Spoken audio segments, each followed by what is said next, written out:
The CSA has stuck to its guns and pulled its members off the job. However, Minister of Health Alvina Reynolds has confirmed that the go-ahead was given by the Ministry of Finance to pay 6 ambulance drivers overtime.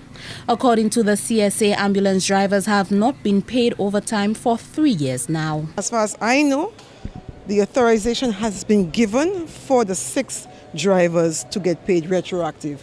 And you must understand, with the recent overtime they have been paid, it was some years ago that we go back there and all documentation had to be in place to ensure that there was proper accountability, transparency. So it took a little while to get to us at the ministry to make sure everything was verified. And as far as I am understanding, authorization to pay had been given by the accountant and also to go through Treasury. Meanwhile, the Acting General Secretary of the CSA, Wilfred Pierre, says he has had no response from the Ministry of Health on this matter. He says this is not the first time he has heard that the go-ahead was given. However, he says the funds never seem to get to the drivers.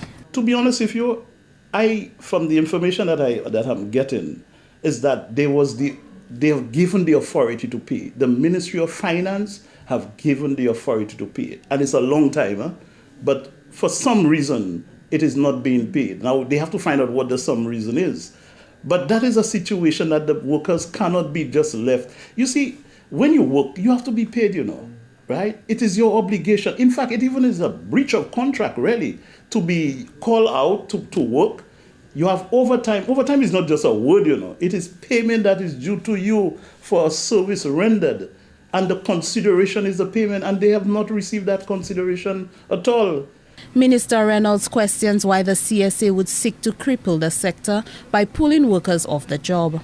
While the minister insists that the CSA did not reach out to her ministry, the CSA General Secretary was armed with documents showing correspondence addressed to the ministry. It's amazing that I'm hearing CSA threatening to pull out their workers on Monday after the discussion happened on Thursday, notwithstanding there was delay.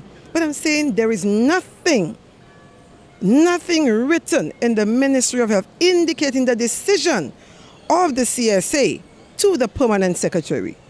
Why is that? Correspondence and communication is going through the media. Why have we changed the way that we operate within this country? We have to be very, very careful about the messages that we're sending to our members. This is the response of the CSA General Secretary. To me, that should not even be the answer to the question or the suggestion to the question. The question is, why not pay the people their money? To me, that's what you have to look at. We are not asking for you to increase an allowance, right? We asking you to pay them what is due. The people have worked. They have worked from 12 in the night to 7 in the morning. Collecting persons. Look, as I tell you, we just had an example there where you had a situation where a patient had to be transported to Tapio for a CT scan, right? And the ambulance had to be used. The ambulance can drive itself.